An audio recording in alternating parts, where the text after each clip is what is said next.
ሱሐቦች ይቀኑ ነበር። ዛሬ የሴቶች መበላሸት ከቤት መውጣት ማብዛት አንዱ ምክንያት ከባሎች ልብ ውስጥ ቅናት መጥፋቱ። ቅናት ሁለት አይነት፣ የሚከለከል የሚጠላ ሐራም የሆነ ቅናት አለ፣ የሚወደድ ዋጅብና ተወዳጅ ቅናት አለ። ተወዳጅ የሆነው ዋጅብ የሆነው ቅናት እያንዳንዱ አማኝ ልብ ውስጥ ሊኖር ይገባዋል። የትዳር አጋርን በኃላፊነቱ ስር ያለን ሰው በሙሉ ከዝሙት ከአጅነቢ ጋር ከመላፋት ከመቀራረብ እንዲከለክል የሚያደርግ እንዲጠብቅ የሚያደርግ ቅናት መኖር አለበት። فاسألوا أهل الذكر إن كنتم لا تعلمون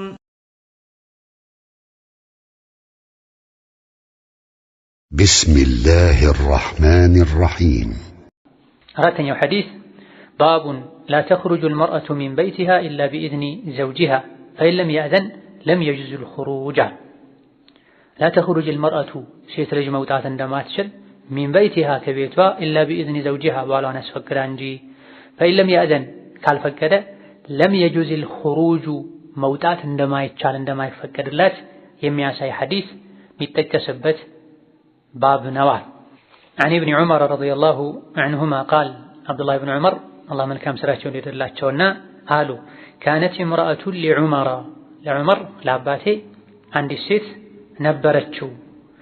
تشهد صلاة الصبح والعشاء صلاة الصبح እና صلاة العشاء مسجد تهيد የነበረች في الجماعة في المسجد በጀማዓ መስጂድ ሄዳ የምትሰግድ አንዲት ሚስት ነበረችው فقيل لها ተባለች እሷ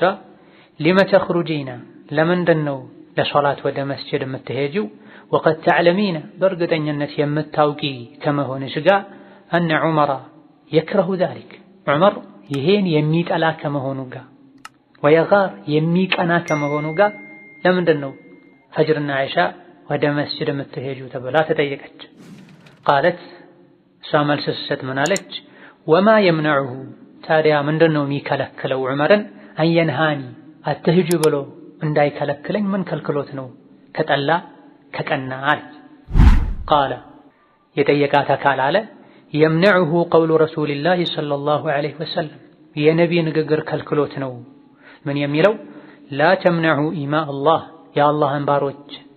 አትከልክሉ ሴቶችን መሳጅድ አላህ ወደ አላህ ቤት ወደ መስጂድ ከመሄድ አትከልክሏቸው የሚለው የነቢ ሐዲስ ዑመርን ወደ መስጂድ አትሂጂ ብለው እንዳይከለክሉ ከልክሎት እንጂ መውጣትሽን ይጠላል ስትወጪ ይቀናል ይሄንም ታውቂያለሽ አሏት أخرجه البخاري ኢማም ቡኻሪ ረሕመቱላሂ ዐለይህ ሌሎችም ዘግበውታል